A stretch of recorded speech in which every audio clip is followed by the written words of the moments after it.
So we're here in the courtroom for the trial, joined by, the creators really, Crispin Parry and Danny. Guys, can you tell us a little bit about what the trial is?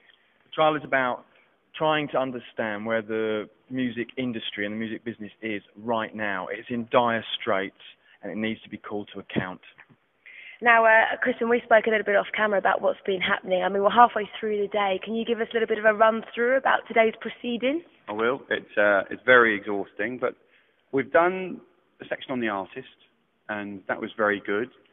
Just gone through the industry, people starting to get a bit agitated. We have the jury who sit over here. They're starting to ask very probing questions. The guys who sit in our expert witness boxes over there are starting to be called to account, so it's starting to come very alive now. Brilliant. I mean, why did you guys come up with this concept? Because, I mean, I've been so interested with this since I found out about it.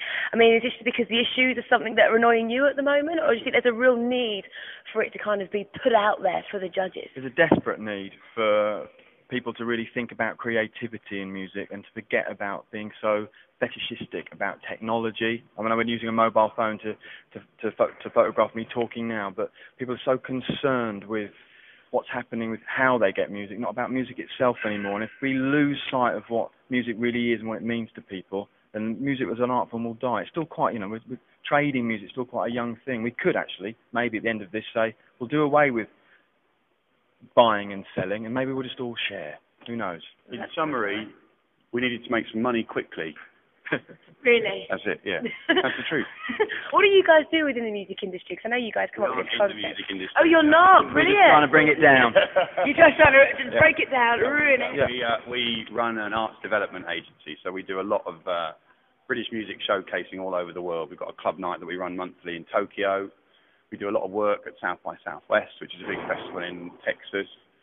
We do a lot of things. We pay for bands to go overseas through a foundation that we run. So we do a lot of grassroots work encouraging musicians to be as creative as possible. We're agitators. We're the sand in the salad. We want to make sure that things get talked about, that are things that people don't normally come to these things to talk about. Normally it's just middle-aged men like myself sitting around, glad-handing each other. Middle-aged men like myself. Talking to each other just as we are now. But this is actually about engaging the young people of Liverpool primarily. That there's actual music makers and creators that are here taking part, and they can voice their opinions and actually be heard by the industry itself. But these guys, they're really listening to it and taking it on board. And I think just in the level of people who are here and the level of people who are talking, I think it's going to make a difference already. The top level of the music industry will be discussing what's been discussed here just because of the people who are here and the position they felt they were in.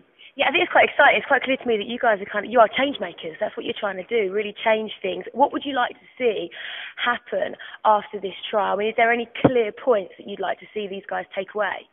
Oh, no, I'm too tired to think about that. No, I want the industry to listen to the young people that make music, love music, and share music with each other.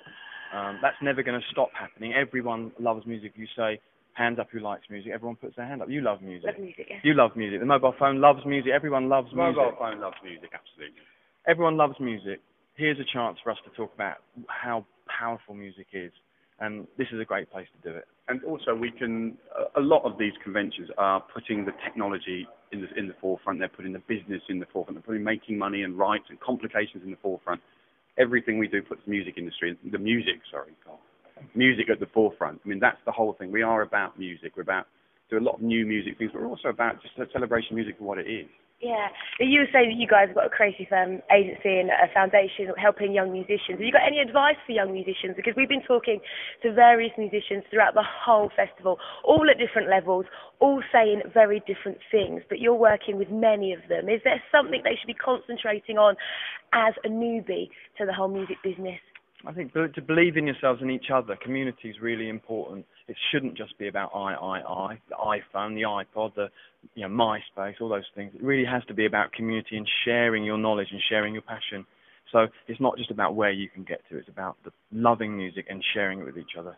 Brilliant. And how about you guys? Where can people find out about your work and your agency and what you're up to? Because you seem really busy with everything you're doing outside of this courtroom. Send us a fax. No, we only use fax. That's the technology got. But actually, we're just about to form a new duo called the Gloom Brothers. We've got a new album out on Tuesday, and you can get it on Spotify.